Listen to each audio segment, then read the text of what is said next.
El 1 de mayo es un día de lucha de la clase trabajadora a nivel mundial. En este año se desarrollan circunstancias especiales, del mismo modo que los trazos más importantes de la economía. El pensamiento político y la cultura adquieren un carácter transnacional en esta época del capitalismo. Se viene desarrollando una pandemia de carácter global. En todo el mundo aparece la necesidad de construir una economía más humana, más igualitaria y sostenible. Para ello se abre una discusión global sobre el papel que le cabe al Estado y la sociedad organizada para construir una sociedad más sana. Hemos propuesto públicamente la necesidad de un diálogo social en defensa de la vida. Lamentablemente, a pesar del crecimiento del número de contagios, del aumento de fallecimientos y de un alto nivel de estrés emocional para los y las trabajadoras de la salud, incluyendo el personal médico y no médico, el Poder Ejecutivo no ha estado dispuesto a abrir un diálogo social para la vida a todas luces necesario. Estamos convencidos que esto es una irresponsabilidad reflejada en el recorte más grande que ha sufrido el presupuesto de la salud pública, que ha visto aumentado la cantidad de usuarios y sus funcionarios, primera línea de batalla contra el COVID-19, con salarios sumergidos. La situación actual, en la cual los científicos y entidades profesionales de la salud han señalado que estamos transitando un crecimiento altísimo que pone en riesgo la atención sanitaria. Nos enfrenta en dos escenarios posibles. Uno, en el cual no se tomarán medidas para bajar la movilidad y se asumirá por parte de las autoridades que las muertes son una consecuencia de la evolución de la pandemia. Y otro escenario posible es alcanzar un acuerdo que una a la sociedad en torno a una estrategia compartida. Para eso, lo primero es identificar posibles vías para destrabar situación actual.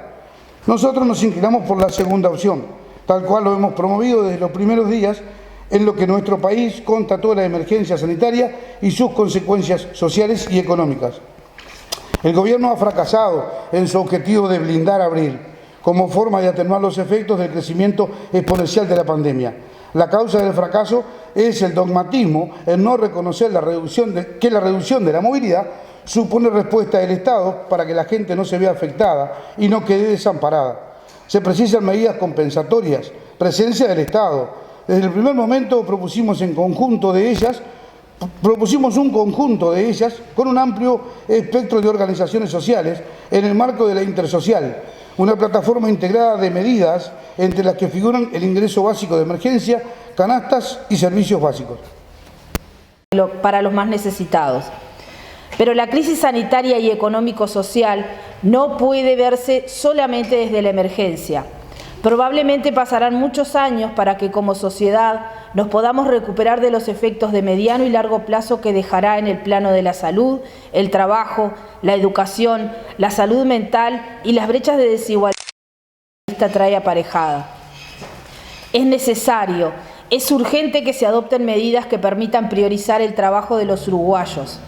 A esos efectos, proponemos que en el ámbito tripartito se instrumente una negociación que permita definir aportes y contribuciones, responsabilidades y compromisos para la adopción de medidas necesarias desde ahora y para el periodo post-pandemia que apunten directamente al pleno empleo. Apuntamos al trabajo de calidad y en ese sentido se han propuesto medidas en el corto y mediano plazo, tendientes a adelantar la inversión pública prevista para infraestructura, generando un gran impacto económico, ambiental y social.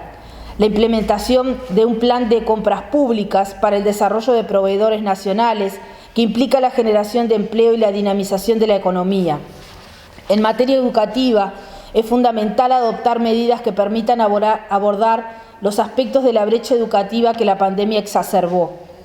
Dicho proceso supone un abordaje integral y destinar recursos suficientes.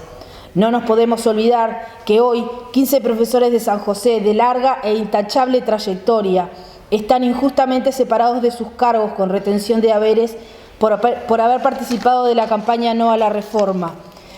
Y a 2 meses de haberse iniciado el sumario, aún no han sido llamados a declarar. No a la persecución sindical, sí a la libertad de expresión.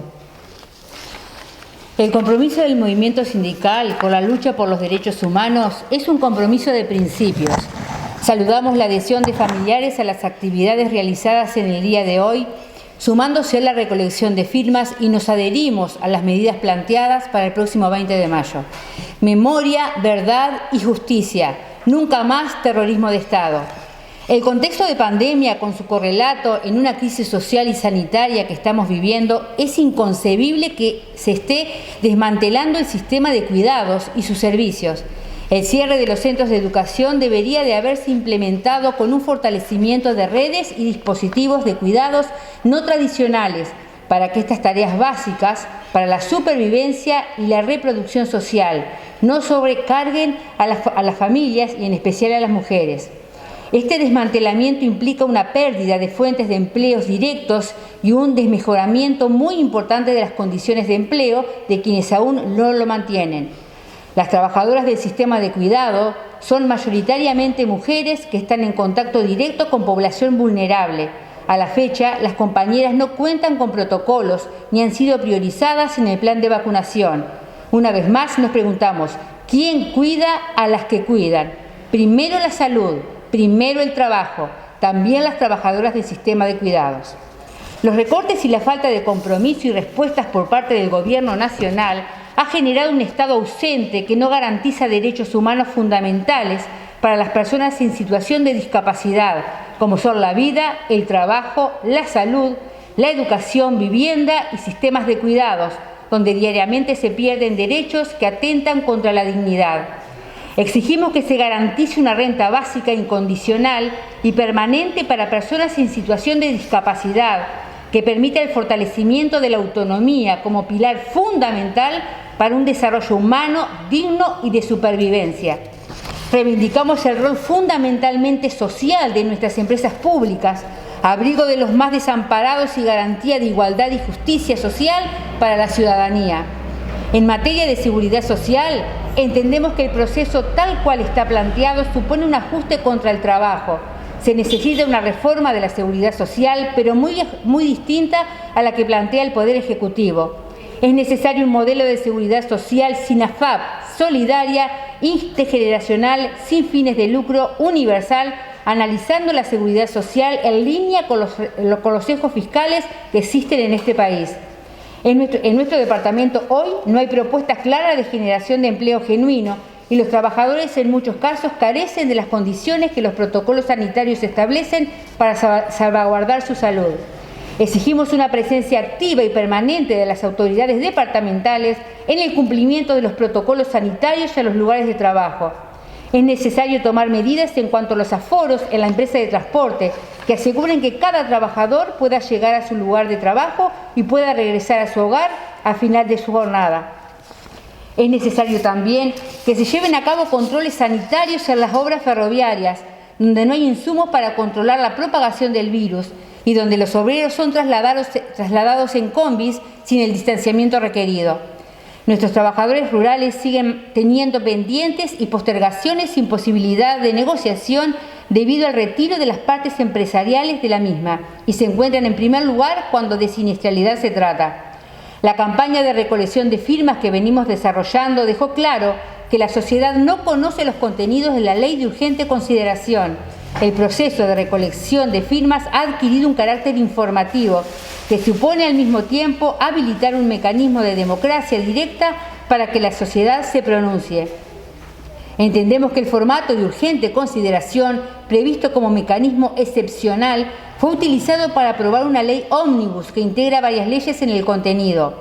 La LUC aborda aspectos regresivos en materia de derechos y libertades, de protección a los derechos de los inquilinos en el régimen de alquileres, de transformaciones en las formas democráticas de la gobernanza del sistema educativo, de modificaciones del régimen de adopciones, de cambios que limitan el derecho de huelga, en defensa del rol estratégico de las empresas públicas y defender el derecho de la ciudadanía a pronunciarse con información sobre sus contenidos en una necesidad de fortalecimiento democrático del país. Hoy es un día de lucha, de movilización y de compromiso de la clase trabajadora organizada.